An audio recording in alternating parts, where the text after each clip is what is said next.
Welcome to Jubilees, chapters 10 and 11.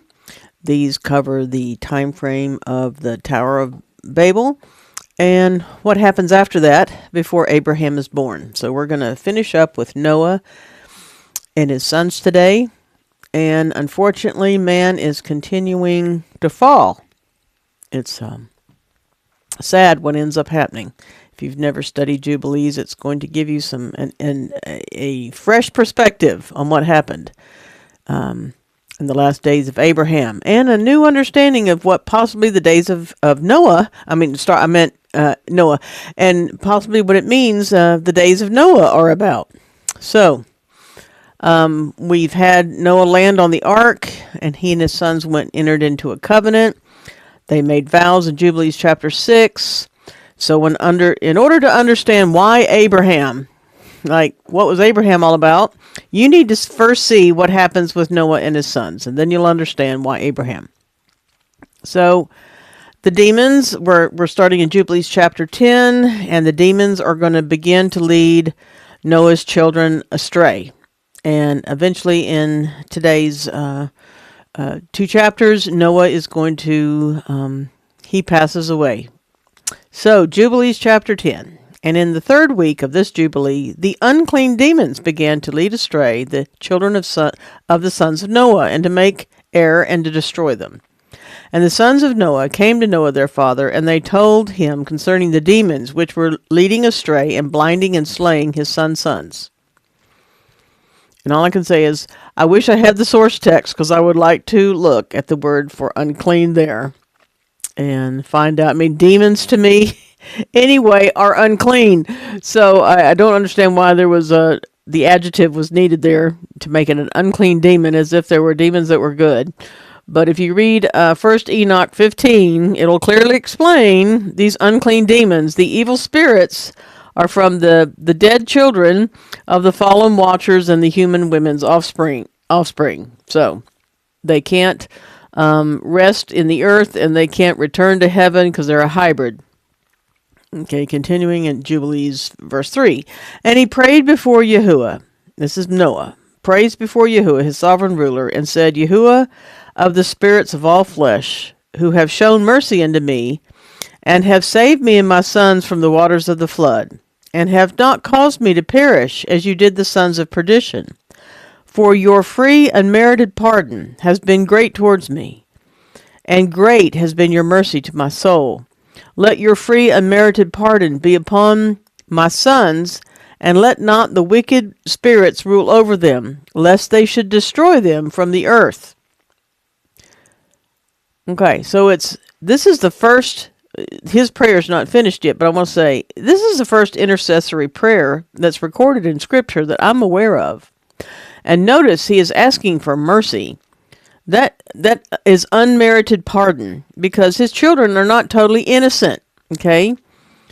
And I've learned the difference between evil and wickedness this past year, and I put it into the videos around the Trumpets Atonement time frame. And there's an important word series that I did on the Throne of Yahuwah. And in there, I explain, using word studies and verses, the differences between evil and wickedness. And I think it's important to learn, because we've all could have done things. We're all sinners. We could have done some things that are considered evil, but wickedness is a different level, and I think you need to distinguish between those two. Verse 4. But do you bless me and my sons, that we may increase and multiply and replenish the earth? And you know how your watchers, the fathers of these spirits, acted in my day. And as for these spirits which are living, imprison them, and hold them fast in the place of condemnation, and let them not bring destruction on the sons of your servant, my sovereign ruler, for these are malignant, and created in order to destroy. And let them not rule over the spirits of the living, for you alone can exercise dominion over them, and let them not have power over the sons of the righteous from henceforth and forevermore. So Noah is saying here in these verses that the unclean demons are spirits which are living. See, he says, as for your watchers, the father of these spirits acted in my day, and as for these spirits which are living, imprison them. So he's talking about the watchers are living, and these somehow, these demonic spirits are living. And I saw a short clip the other day that was a Jewish woman disclosing information from the Talmud in which the rabbis say that demons live in humans, which are alive and walking around, interacting with them and going to the synagogue, etc. And I think we've been misled on how the demonic realm is only in a second heaven that's invisible. And I think that we're not as probably up to speed with demonic possession as we should be. Not that we want to invite it at all, but that we need to understand it. Get your thoughts down in the comments or come to the discussion group. We chat about it. But it's interesting to me that Jubilees in verse 5 is saying that these things were created in order to destroy. And I don't know if that means that the watchers and the human women knew what was going to happen or knew about the evil spirits that they were bringing into this realm that were meant to destroy men. And that could be possibly one explanation for this. I want you to remember 2 Samuel 21:20 speaks of someone with 6 fingers and 6 toes. I've also heard of things having 2 rows of teeth. We've got lots of people discussing skulls on the earth with pointed heads that are not normal human beings. So something evil was going on, and there's things here that have been on this earth that don't look like a 5-fingered human being. And Noah is saying an intercessory prayer so that these spirits are not exercising dominion over his children. Okay, verse 7. For Yahuwah, our sovereign ruler, bade us to bind all. And the chief of the spirits, Mastema, came and said, Yahuwah, Creator, let some of them remain before me, and let them listen to my voice, and do all that I shall say unto them. For if some of them are not left to me, I shall not be able to execute the power of my will on the sons of men. For these are for corruption and leading astray before my judgment. For great is the wickedness of the sons of men. And he said, and this is Yahuwah, and Yahuwah said, let the 10th part of them remain before him, Mastema, and let 9 parts descend into the place of condemnation. So, before Mastema shows up, Yahuwah was going to let all of them be put away. And now that Mastema is there, it's a different story. Yahuwah is taking into consideration what Mastema is asking for, and only 90% of the evil spirits were put away. So I wondered if Mastema, is he the creator of the destroyers in verse 5 above? I mean, someone created them in order to destroy. So the question is, who is that? And it's interesting, put your thoughts in the comments or come to discuss it with me, who you think Mastema is. It's not a word that you see in the Tanakh, except for in a couple places, which I'm going to show you. Is he speaking about the evil children of men who created the Tower of Babel and have information from the watchers? Because the wicked children of men is going to show up again in Jubilees. So you have to kind of let Jubilees follow how Jubilees is describing things and let Jubilees explain its own self in a way. Jubilees makes it clear that Abraham was so excited and so jubilant that he and his seed would have Yahuwah directly as their sovereign over them and no intermediary like Mastema over them. That's later in the book of Jubilees. Okay, verse 10. Verse 10. And one of us he commanded that we should teach Noah all their medicines. So Yahuwah is instructing the angels to teach Noah all of Mastema and the evil spirits medicines. For he knew that he would not walk in uprightness, nor strive in righteousness. Okay. And we did according to all his words. All the malignant evil ones we bound in the place of condemnation, and 1/10 part of them we left, that they might be subject before Satan on the earth. Now, I've color-coded this because you can link Satan right here to Mastema. Okay. And I want you to, if you read 1 Enoch 15, Enoch talks about when these spirits were bound up. Jude refers to these spirits being bound up. Okay. Verse 12. And we explained to Noah all the medicines of their diseases.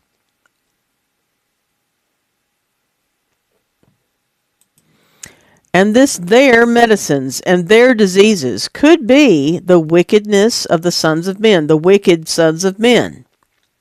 Okay.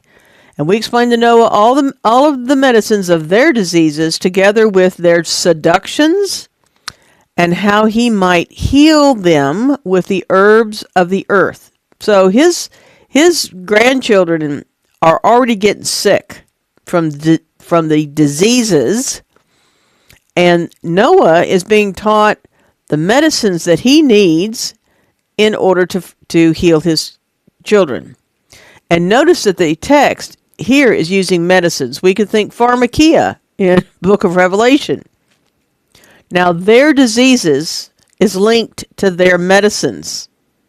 Did you catch that? Think about what's going on in modern day times. Their diseases are linked to their medicines. The medicines can be causing the diseases. Was this related to Eve's seduction? See, because it says together with their seductions. Now, Eve was seduced by the serpent to eat fruit.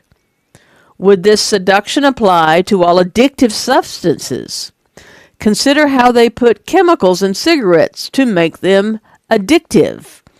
Are they putting things into alcohols, foods, recreational drugs, medicines too, that are making them seductive, and people get hooked on them and get diseases? Notice the healing of them comes from the herbs of the earth. These are just such basic key concepts that are in Jubilees. Verse 13. And Noah wrote down all the things in a book, as we instructed him concerning every kind of medicine. Let's agree to pray that this too shall be revealed to us. Boy, wouldn't you really like to see what Noah wrote down? And see that in Paleo Hebrew? I want us to, profess with me, Luke 8, verses 16 and 17. No man, when he lighteth a candle, covereth it with a vessel, or putteth it under a bed, but setteth it on a candlestick, that they which enter in may see the light.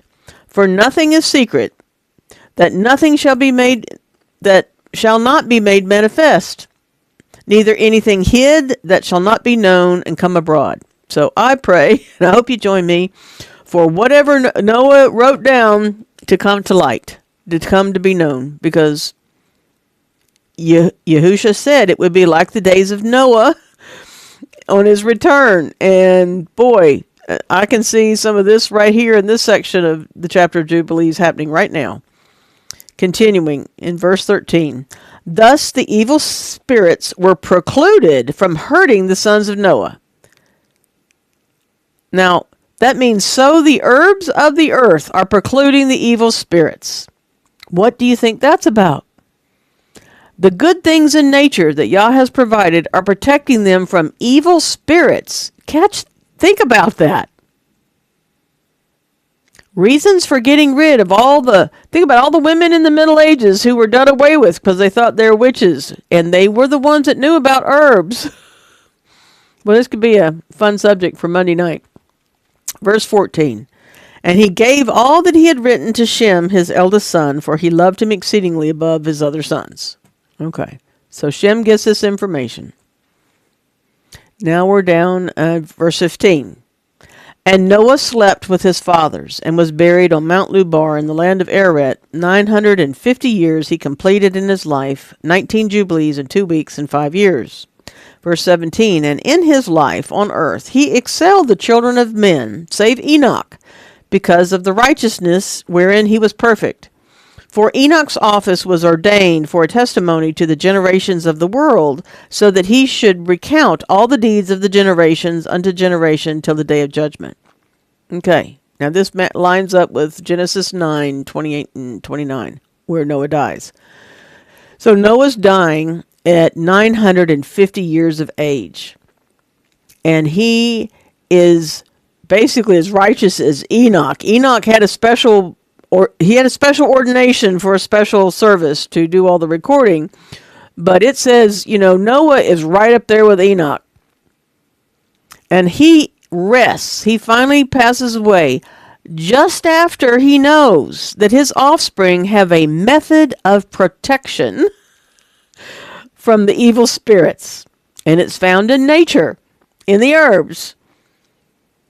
Now, the Tower of Babel is going to happen right after he dies. Noah's not, in some respects, I see Noah as like a restraining force, because people were afraid that Noah would find out about things, because he probably would do something about it, and he had to be amazingly respected in his day. And all this, calling him this righteous and this respected, is still said about him after he enjoyed some wine in this vineyard, for Pete's sake. I mean, so that didn't undo his righteousness. Okay? Just notice that. Okay, so now Genesis goes on to talk about Nimrod. You see, because I lined up the two texts, and right now, Genesis is going to say something that's not in Jubilees. See, the word Nimrod is not in Jubilees. And it says, and Cush begat Nimrod. He began to be a mighty one in the earth. This is Genesis 10, verse 8. He was a mighty hunter before Yahuwah, wherefore it is said, even as Nimrod, the mighty hunter before Yahuwah. Now let's hold on for just a second on this word begat Nimrod, okay? And I've pulled it up here in blue letter, H3205, Yalad. And it means beget, bear, born, bring forth, midwife, child, delivered, to bear, bring forth, beget, travail, to cause to bring forth. Okay. Now, I heard it said that some people think Cush is Nimrod. And I disagree because of that word begat. That begat is about bringing forth. Okay? And, modern day people might link this to DNA, RNA manipulation, or maybe Noah was gone, so some of his offspring's behavior came worse without him being around. But my question is, when I hit this verse and I'm looking at that word begat, we'll talk some more about this in our discussion. This is an interesting rabbit hole, and I don't want to spend too much time in the video because it's going to be an hour already. So one of my questions is, why is Jubilees silent on Nimrod? I mean, Nimrod, the name Nimrod is nowhere in Jubilees at all. When you search through the text, it's not there. And Genesis 10, verse 7, has all the sons of Cush. They're listed right here in blue. Seba, Havilah, Sabata, Rama, and Sapt Echa. So my question was, which of these sons is Nimrod? If we look at the word beget, with really referring to a child, which it really does, and Cush brings forth a son, Nimrod, well, which of these sons is it? Put what you think in the comments. I'd love to hear what you have to say. Now, the word Nimrod shows up again in an interesting place in Micah 5:6. And they shall waste the land of Assyria with the sword, and the land of Nimrod in the entrances thereof. So Nimrod has to be somewhere in history with a land. Now, you might tell me it's the land of Assyria, but I'd like to hear, various comments and everybody's ideas on this. And have you ever thought about which of the sons was Nimrod, or are you in the camp that says Cush became Nimrod? Let me know.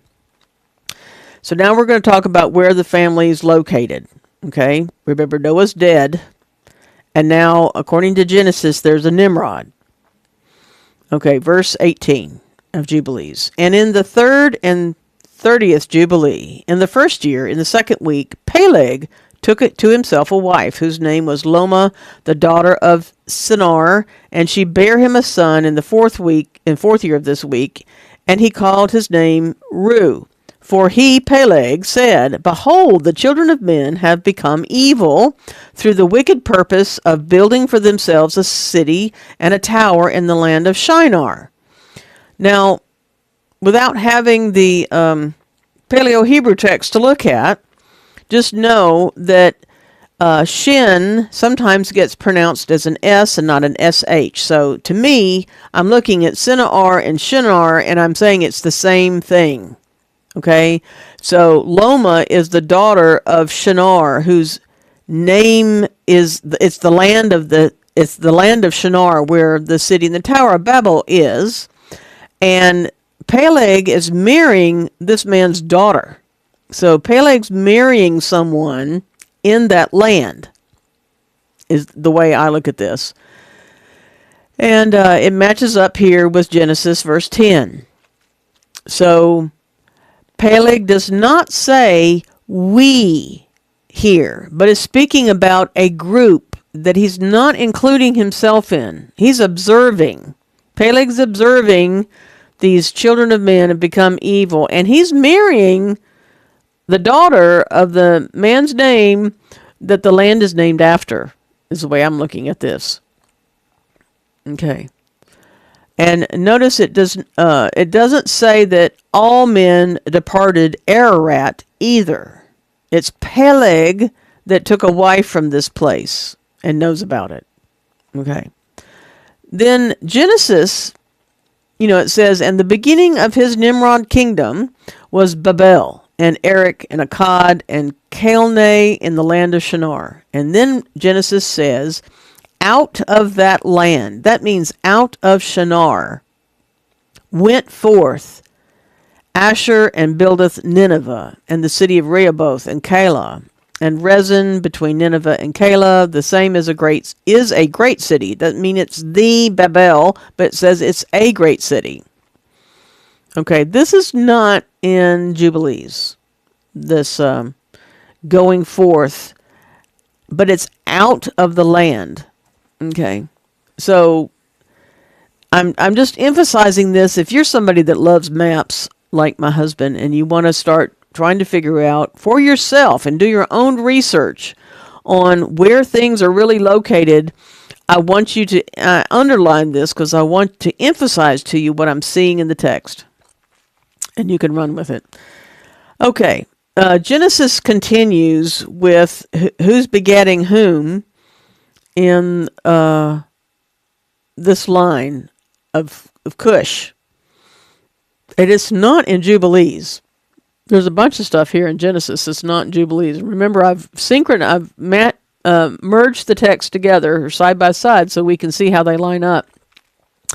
And in Cush's line is where the Philisteum come from, which is the Philistines later on down the line, just so you know, in case you don't recognize that. That's the Philistines. And then it's got Canaan's lineage here starting in verse 15. And you'll notice, the Jebusite and the Amorite and the Girgasite and the Hivite and the Arkite and the Avidite. Some of these names are the ones that the children of Yasharel were to defeat in the Promised Land. And it says, and afterwards were the families of the Canaanites spread abroad. I mean, that means they are spreading out then. And in the border of the Canaanites was from Zidon, and as thou comest to Gerar, unto Gaza, as thou goest unto Sodom and Gomorrah, and Admah, and Zeboim, even unto Lasha. And their sons, these are the sons of Ham, after their families, after their tongues, in their countries, and in their nations. Okay. So I wanted you to notice that Admah is actually the same spelling as the word Adam with a hey ending. It's the same word.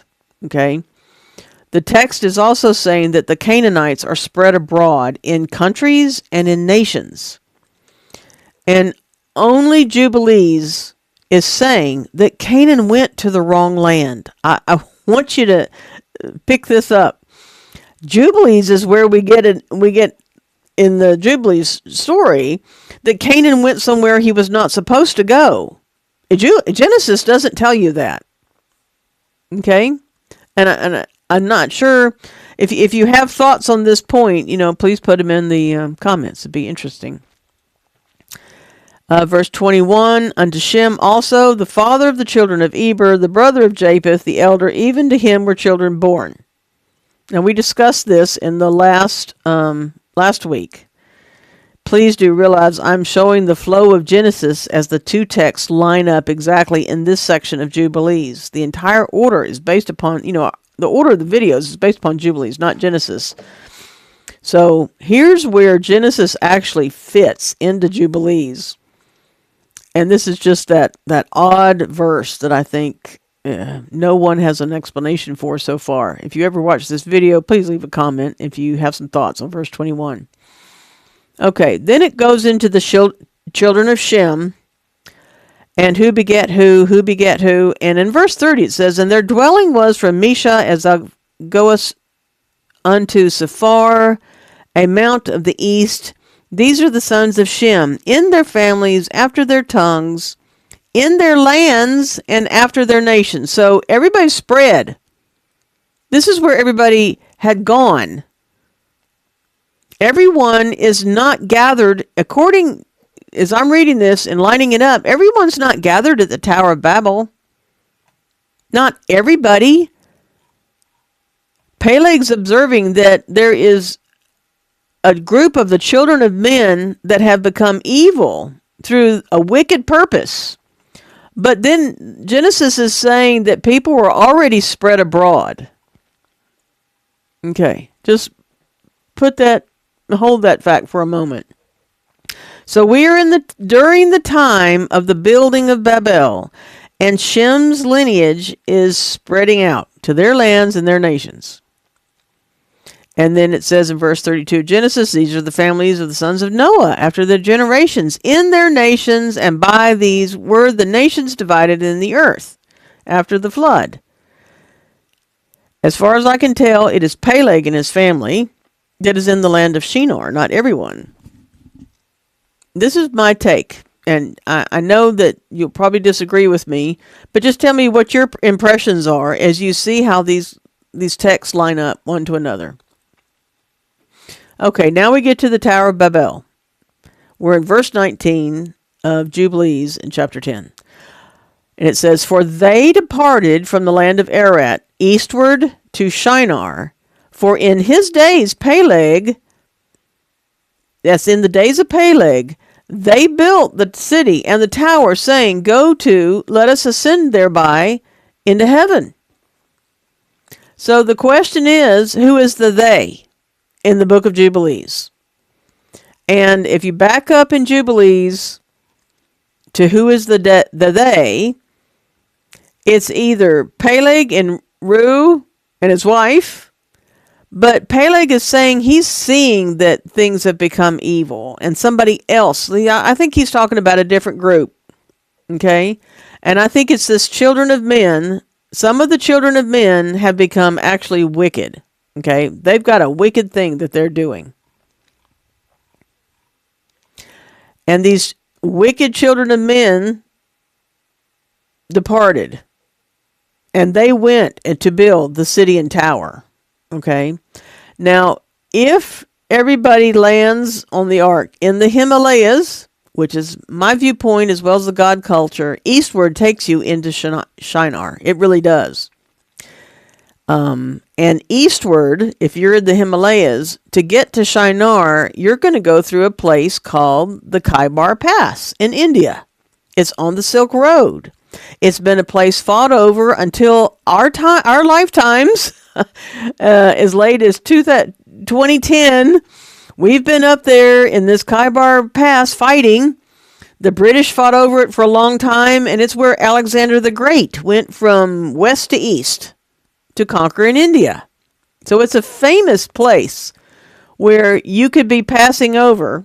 And now I want to show you a few interesting things about it. Okay. Here's a picture on the screen of India. And there's all this mountain range that's separating India from the main part of India, going over into the Middle East to get to the Shinar. You have to go through this mountain pass called the Khyber Pass. And it says Gandhara right there. Notice it also says Hindu Kush. And when I found this and stumbled into it, something I stumbled into, I was like, oh, wait a minute. You mean there was a Hindu Kush? Because K versus C, and, sounds the same. You got to listen with your ears. So I went and looked up the Hindu Kush, and in the Hindu language, Cush means killer. And I thought, oh, killer. Well, Cush begat Nimrod, who was a mighty hunter. He was a killer. Cush is begetting a Nimrod, a killer. And I thought, okay, Gandhara. I transliterated that. I thought, what does Gandhara mean? Well, that's an ancient name for this pass in this area. And in the ancient biblical language, that could be translated as the garden gateway of the sons and heirs to the throne. I thought, oh, wow. So that would sound about a right place if the arks landed somewhere up here, because, you could go backwards in the video series here in Jubilees and look in the area of India where I thought the ark might have come down. And I mean, I'm using a broad area, okay, because the Himalayas is where the tallest mountain in the world is. So I thought, well, if they were having to go to the other side, they would have to come through this pass, because this is on the Silk Road. If there was any other way to go from east to west, they would have found it. But this is the Silk Road, goes through here. And this is the Romans went through here. I mean, you can read about the history of this place. It is an absolutely beautiful, lush place. They fight over it because of the water that's there. I mean, they fight over it to this day. So there's several spellings to this Khyber Pass, with the BER, KHY. It's also K-bar or Khyber, and I was transliterating it different ways into the ancient language, but it could be keys, heir to the throne or the son. Could belong to key. And that is a word actually in Yehudias that I track and study and research. And I thought that was interesting. But it gets even more interesting, you see, because Abraham was called out of the of the Kasdim. That's the area he was called out of. In Genesis 11:28, it says, and Haran died before his father Terah in the land of his nativity in Ur of the Chaldees. Well, this Chaldees in English that we're looking at is the Kasdim word here. Okay, that's how it's written. Go to the Sefer and you'll see it spelled differently. But when I looked at this verse and I looked at the land of his nativity, that word actually can be parsed to say land of his mother's offspring. And Haran died before his father Terah in the land of his mother's offspring in Ur of the Chaldees. I thought that was interesting. And remember that India belongs to Shem, okay? That India is a Shem territory. So we didn't go into Ham's territory. We're not in Japheth's territory. We're still in Shem's territories over here. Okay. Now, Ur, when you look at it, this Ur word right here, Ur of the Chaldees, it just happens to be light. They've vowel pointed it into Ur, but it's light. So the light of the Chaldees. Urdu is the name of the language of the Moors. The Muslims. Babylonian Uru means the seat of moon god worship. I was looking for words that sound alike, and what do I see? Now, and everybody wants to control this place. And let's go back to last week's Jubilees 7 through 9 about where was Eden and where were the children of Eden. And you'll remember that in 2 Kings and also in Isaiah, it talks about Thelasar or Telasar. And I went to Google Maps, and it's right over here in India.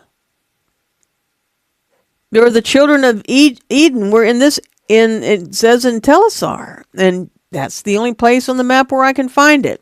And maybe some of you have started to research that after last week. I don't know.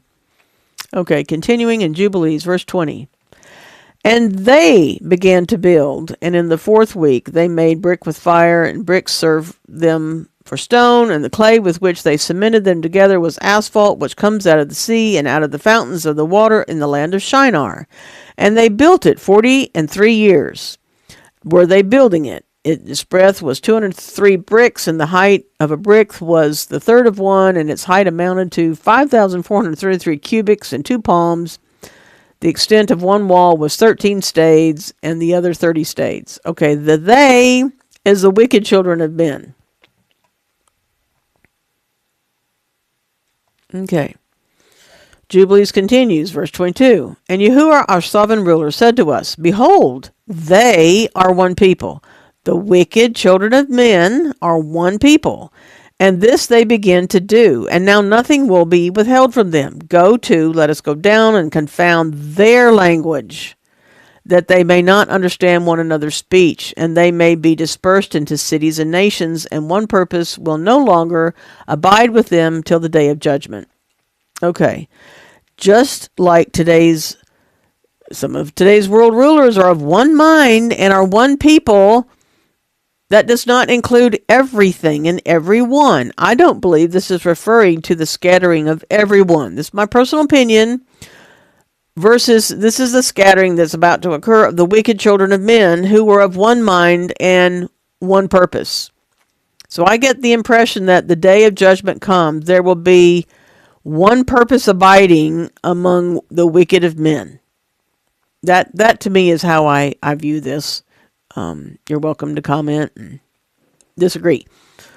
I do want to point out, I'll talk more about this in the discussion. Verse 6 in Genesis over here, as I was matching the things up, where it says, And Yahuwah said, Behold, the people is one, and they have all one language. Those two words for one are not the same, and I'm going to talk about this difference in the discussion and what I think it means.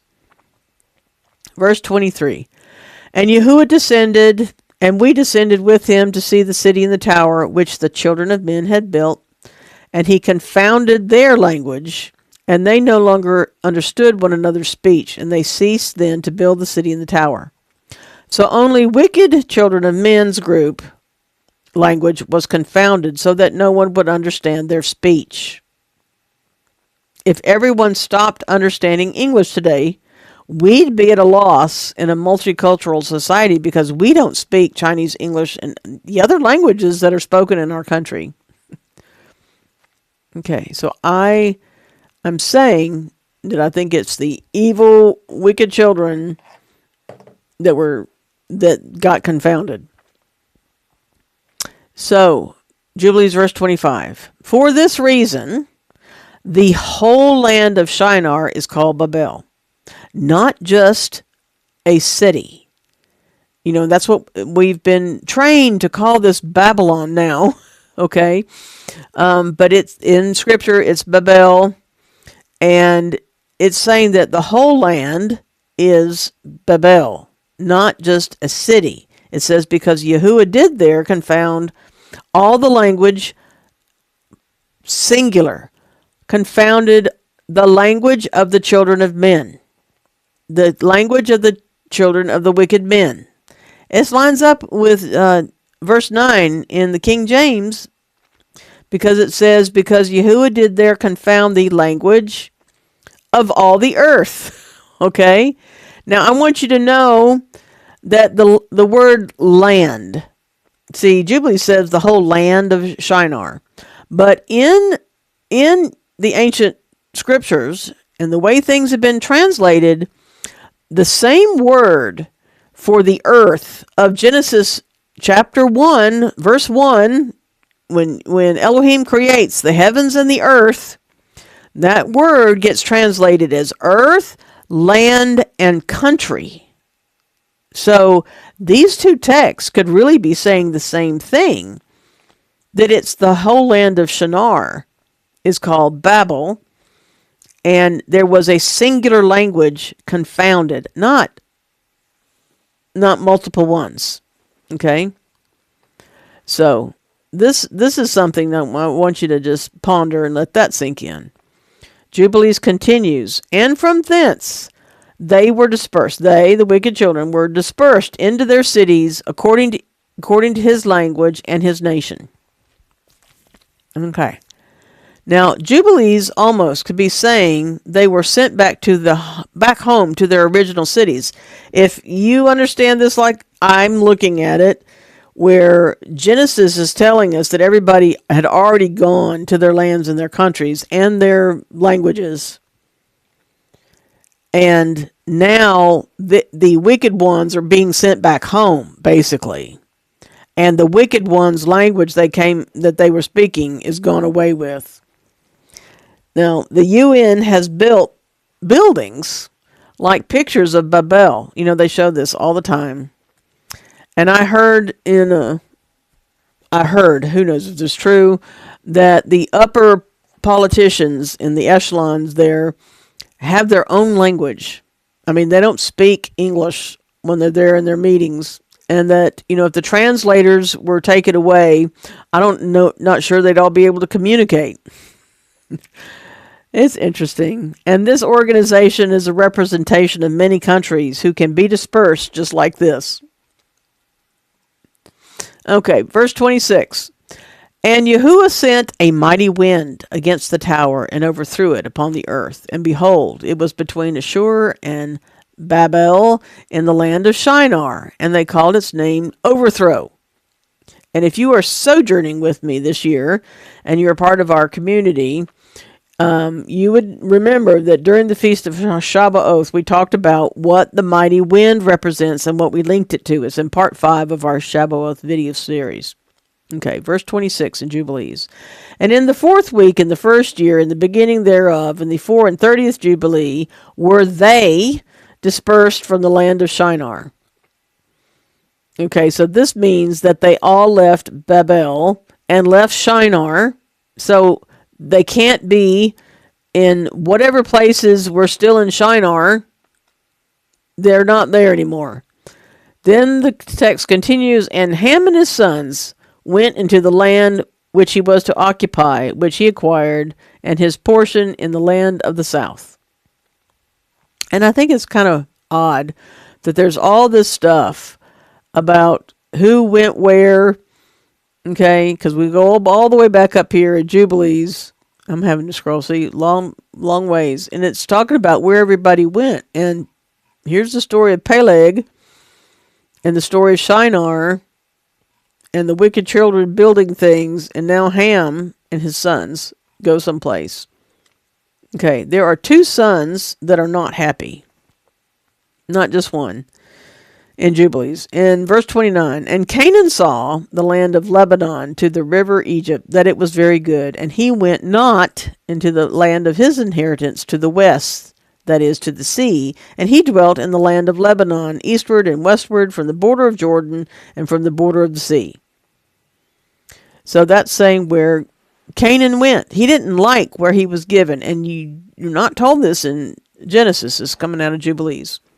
Verse 30, and Ham his father, and Cush and Mizraim his brothers, said to him, you have settled in a land which is not yours, and which did not fall to us by lot. Do not do so.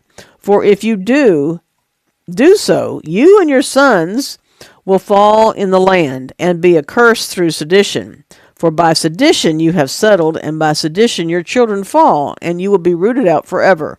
Do not dwell in the dwelling of Shem, for to Shem and his sons did it come by their lot. Cursed are you, and cursed shall you be beyond all the sons of Noah, by the curse by which we bound ourselves by an oath in the land, in the presence of the Kodesh judge, and in the presence of Noah our father. So this is referring back into the last video where we talked about the public dividing of the land that had an angel representative watching and seeing, not the secret one. Wasn't the secret division, this was the public one. Now this can't be the source of the cursed state of Canaan from Noah and the event of the discovery of Noah's nakedness. I mean, this is happening way after, long time after, hundreds of years later, is this curse being placed upon Canaan. So this can't be the curse that came from Noah. Think about that too. Verse 33. But he did not listen to them, and dwelt in the land of Lebanon, from Hamath to the entering of Egypt, he and his sons until this day. And for this reason, that land is named Canaan. Okay, this day is referring to the Exodus period. Remember when Moses is up on Mount Sinai. And Japheth and his sons went towards the sea and dwelt in the land of their portion. And Madai saw the land of the sea, and it did not please him. See, there's another son that's not happy. And he begged a portion from Ham and Asher and Arpachshad, his wife's brother, and he dwelt in the land of Media, near to his wife's brother, until this day. So Madai is basically the Media. And still in the days of Moses, he's in the wrong place too. See, Madai didn't like his land, and he wants to be by his brothers. Ham must have refused him, because this is not Ham's land to give to him. And he settled in something that belongs to Shem. Okay, note, the text of Jubilees does not say that Shem's group dispersed either. There's no discussion of that in this, because there's a new chapter and the text changes. So the sons of Noah start to war, and there's a pre-flood world is returning. That's what I've labeled Jubilees chapter 11. Genesis 11, as you're following down through here, is talking about Peleg lived after he begat Ru 200. It's talking about Peleg again, and just giving the how long he lived and died, and Ru, how long he died, and Ru begat Serug. Okay, and you see that's the order that lines up here, because in Jubilees 11, and in the 35th Jubilee, in the third week of the first year thereof, Ru took to himself a wife, and her name was Orah, the daughter of Ur, the son of Kesed, and she bare him a son, and he called his name Serug. So that's why these two, it's Serug over here in Jubilees, it's Serug over here in the King James, but this is where this birth is taking place. So this is why I lined up these texts this way. And I want you to remember that Shem's line has the writings of the teachers of the fallen watchers that Canaan wrote down. Okay. Verse 2, and the sons of Noah began to war on each other, to take captive, and to slay each other, and to shed the blood of men on the earth, and to eat blood, and to build strong cities and walls and towers. And individuals began to exalt themselves above the nation, and to found the beginnings of kingdoms, and to go to war, people against people, and nation against nation, and city against city, and all began to do evil, and to acquire arms, and to teach their sons war, and they began to capture cities, and to sell male and female slaves. Okay. Now, it says the sons of Noah, and the same word can mean sons or grandsons, so we don't know exactly what this refers to. You know, you could say the grandsons of Noah began to war, or you could say Ham, Shem, and Japheth. Okay.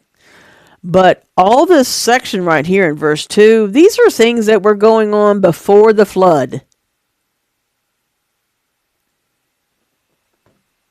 You know, all the tools of war and all the metals and all the shields and all the swords and all that stuff was destroyed in the flood. And here men are starting to war again to take captives and have slaves and eat blood and all kinds of wickedness. And this is after the Tower of Babel. This is why I say, man is almost falling again. There was the fallen watchers before the flood, and now we have the fallen men. And this is why Abraham, okay? Because it says all began to do evil. And verse 3, and Ur, the son of Kesed, built the city of Arah of the Chaldees. I think this is Ur, and called its name after his own name and the name of his father. So Ur builds a city under his own name, and this is where Abram is from.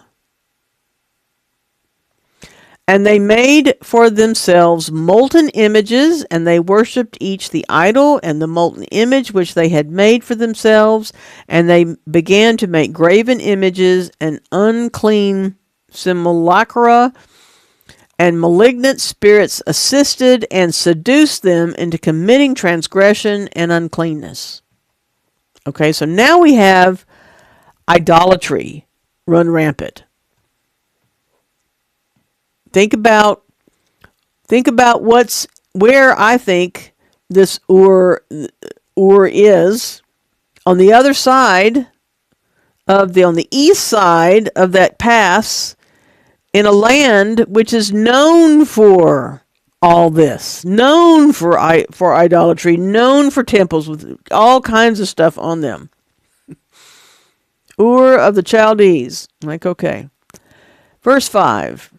And the prince Mastema exerted himself to do all this, and he sent forth other spirits, those which were put under his hand to do all manner of wrong and sin and all manner of transgression, to corrupt and destroy and to shed blood upon the earth. So the chief of the evil spirits from before the flood, who still has 10% of them, is exerting his will over the evil children. Now I want you to see this. The word Mastema is H4895. It means hatred, hostility, enmity, and persecution. Think about that, enmity. It's in Hosea. You see, we're not used to thinking of Satan's name as this, but that name, and further up, remember in the chapter 10, we saw where this evil spirit is being called Satan. So Hosea 9:7 says, the days of visitation are come. The days of recompense are come. Israel shall know it. The prophet is a fool. The spiritual man is mad. For the multitude of thine iniquity and the great hatred. But it's this word right here. So the days of visitation are come because of this chief evil spirit. Put the name in here and then read the verses, what I'm trying to get you to do. Hosea 9:8. The watchman of Ephraim was with my Elohim, but the prophet is a snare of a fowler in all his ways. And this chief evil spirit is in the house of his Elohim. There's a huge wolf in the house. So 3 words are all translated, just so you know, the hatred. There's 3 words that are all translated this in Scripture. So this doesn't have to say hatred. It can certainly have read this way, and you could have linked it to the book of Jubilees. Okay, to do implies, what do I think? Demonic possession. They weren't just whispering in ears, they were doing. That's what I want you to see. Okay. And she bare him Nahor in the first year of this week, and he grew and dwelt in the Ur of the Chaldees, and his father taught him the researches of the Chaldees to divine and augur according to the signs of heaven. Okay, so we're in Shem's line, and they're learning all about how to divine things, which is totally becomes a very big, huge taboo in the Torah of Moses. Exodus, Leviticus, and Numbers, Deuteronomy says this is a big no-no. Okay, Orah is the daughter of Ur. And Nahor's father is Ru from Peleg. So you got Shem, Arpachshad, Canaan, the one who hid things from Noah, Shelah, Eber, Peleg, Ru, Nahor. Now, we go back to Jubilees 8. The sin of Canaan, as he found the writings carved on the rock, and he hid it from Noah, and it was a big sin, the teaching of the watchers in accordance with which they used to observe the omens of the sun and the moon and the stars, all in the signs of heaven, which is just what this is talking about right here. Okay. So it's being taught. It was passed down, and it was taught. Continuing in verse 9, and in the 37th Jubilee, in the 6th week, in the 1st year thereof, he took to himself a wife, and her name was Lajaska, the daughter of Nestag of the Chaldees, and she bare him Terah in the 7th of this week. Now Terah is Abram's father. So the text now goes into the fact that the pre-flood, the crops are all eaten and men are eaten. And now, post-flood, in this wickedness that's going on, now we have starvation and death via famine. Because it says in verse 11, and the prince Mastema sent ravens and birds to devour the seed which was sown in the land, in order to destroy the land and rob the children of men of their labors. Before they could plow in the seed, the ravens picked it from the surface of the ground.